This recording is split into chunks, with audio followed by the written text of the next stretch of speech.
Hi everybody, I'm Tassie Keen, your home harmony healer, back to give you some tips and tricks. Now, the fall and winter months are coming on to us, especially here in Canada. So any of you who are in colder countries, colder climes, where you have to start sheltering in your homes a little bit more because we can't get outside, today we're going to be talking about homeschooling. Now, I've had a lot of friends come and talk to me about the challenges that they've been having with homeschooling their kids. Now, not every child is always at home. Some of them are in school half the day and then they come home half the day. But there are various things that we should put in place for the children. And as an intervener, I have been trained in routines and scheduling and setting up things for children that adapts to their sensory environment and makes it a healthier environment for them. So the first thing that I would love to say is, when it comes to the children, make sure that you set up a separate space for them to learn. Now, it doesn't matter what age they are, try and do that. The reason for this is because you want to make sure that their play area, their study area, and their sleeping areas are different.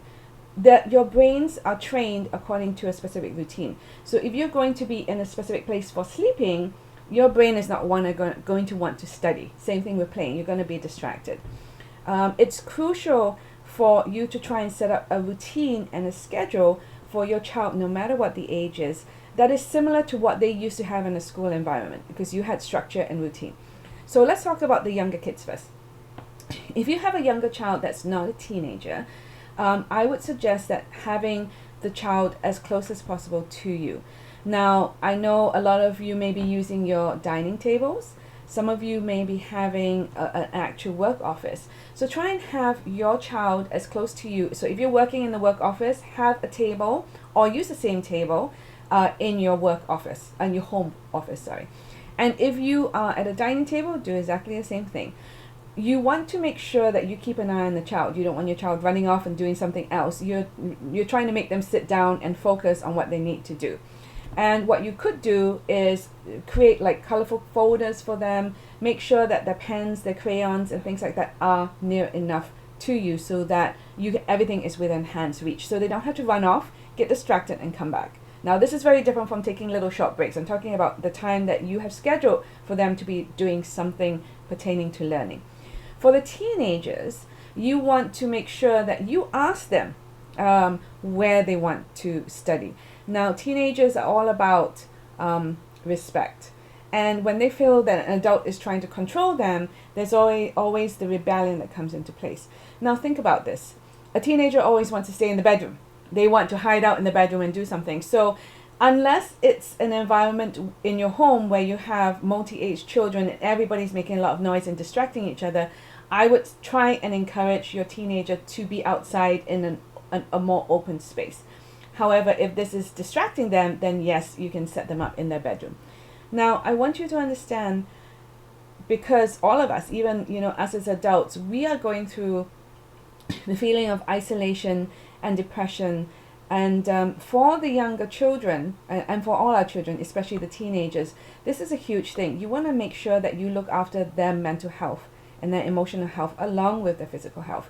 So the way to set that up is to understand their learning styles. Now, I would say to you as a parent, now I am not a parent, however, I do work with a lot of children who have disabilities, and I see this all the time. I see the behaviors that come out when you don't respect their learning style. So think about it. Some of us are visual learners, some of us are auditory learners, and some of us are hands-on learners. If you are a visual learner, as a parent, do not try and enforce your learning style upon your children. That's very important. Try and figure out what their learning styles are. Usually a lot of us are either visual kinesthetic learners, so hands-on along with being able to see something. Some of us may be auditory visual learners. Some of us may be auditory kinesthetic learners. So find out what your child's best learning style is, and then make sure that you set up their environment in such a way. So for visual learners, we always want to make sure they're not on an iPad. We have a large screen available for them and something that's brightly colored. So especially for the younger children, you want to make sure that they have a lot of very bright colors around them because it stimulates the visual cortex. For Auditory learners, they get very distracted by a lot of noise going on, and if there's a lot of movement in front of them as well, they get very distracted. So you want to make sure that they have headphones that keep them in a quiet space and keep them balanced and focused. A lot of children are hands-on kinesthetic learners, and if you have a child that is like really fidgety, you need to make sure that you put certain things in place. Now, I see a lot of parents trying to keep their kids still. Not a good idea, guys. Really not. Okay, what you need to do if you have a hands-on learner and who's also visual is set up a structure and a schedule where your kid is learning, say, for 15 to half an hour, something. And then, maybe put a yoga mat. I love bean bags, little trampolines where they can take a 5 to 10 minute break, go and work out, bounce up and down, create a lot of noise, and then come back. You'll find this works great. I've had lots of kids do this when I'm doing that. And, they seem to focus a lot better when they do this. Some kids who like physical access, you can use weighted blankets, but I know that kids prefer bean bags, and you can use the bean bags around your house. So you can put a bean bag by the side. They can do whatever they have. If your child is very fidgety, you do not want a passive environment. So have little fidget gadgets near them, fidget toys or things that they can fidget with for a few minutes and then go back to learning. They are stimulated in a very different way. So I hope this has helped you a little bit in homeschooling. I will try and make sure that I give a lot of different tips and tricks for the coming winter months and when it's colder and you have to hole up in your house. If you have any questions, please feel free to chat with me. Send me an email or a message.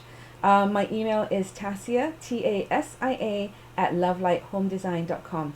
I will for sure answer any questions that you have.